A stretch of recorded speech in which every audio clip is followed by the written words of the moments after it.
It's a feeling every writer knows all too well. You sit down, you're ready to create. The coffee is hot and then nothing. But what if the problem isn't a lack of ideas or talent? Blank page is actually just a symptom of something way deeper. What's going on in your own head? And that's really the root of it all. The real problem isn't the business strategy or the words on the page. Nope. It's the person sitting in the chair. It's an internal game long before it's an external one. This quote from Felix Dennis just nails it. So often we wait for some external success. The business finally takes off. A post goes viral to then feel like we're worthy. But this flips that whole script on its head. The argument is that you have to feel worthy first. That self-belief is what actually fuels the success. It's the cause, not the effect. Okay, so if the problem is internal, what do we do about it? Well, it all starts with changing our inner script, that language we use with ourselves every single day. That little voice in your head is a direct broadcast of your beliefs, and it can either keep you trapped or it can set you free. See, our minds create these little internal rules to keep us feeling safe and stable. But those exact same rules create rigidity.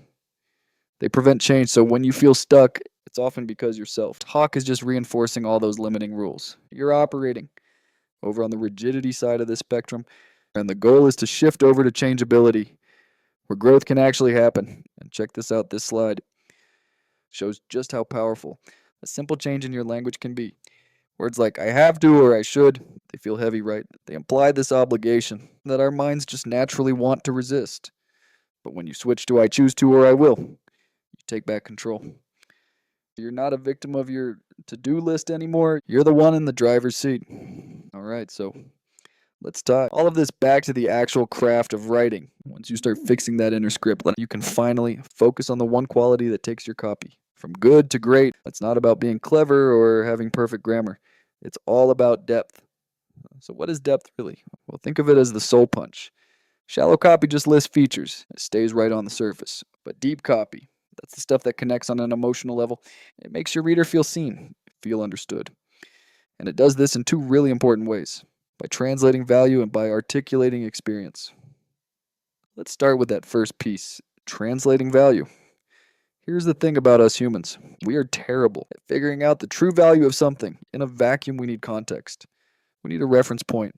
As writers, it's literally our job to be the translator and show people what something is really worth. And there is no better example of this than the Rolex. Daytona, seriously. This is a masterclass in how value gets created. But not by the thing itself, but by the story and the market that's built around it. Okay. So this is the official price tag from the manufacturer. In a perfect world, this is what you pay. But we all know that's not really how it works. With this watch and here's the translated value, and this is what the market, what other people have decided this watch is actually worth. See, the value isn't just in the steel and the gears, it's in the publicly known fact that other people are willing to pay more than double. For that perception is the value. So how do you do this for your own product or service? You have to build baseline value. Because think about it, you can't increase the value of something that people think is worth zero. You have to communicate these elements, its history, the work that went into it, who else is using it, and the story of the struggle to create it. So translating value is a massive piece of the puzzle, but it's not the only one. The second, and maybe even more powerful, tool for creating depth is connecting through shared experience. You know how we connect with people who've been where we've been. Great copy works the exact same way. It reflects the reader's world back at them, and you can do this on a big global level, talking about things pretty much everyone gets, but you can go even deeper on a contextual level, speaking to the specific struggles of a very specific group, like the slide says. One is in the news, the other is in the forums. And this formula right here basically spells out the most powerful approach you can take. You combine a global truth that everybody recognizes, a contextual pain point that makes your audience feel totally seen, and then you layer in your own personal story. That combination creates the deepest connection you can possibly get.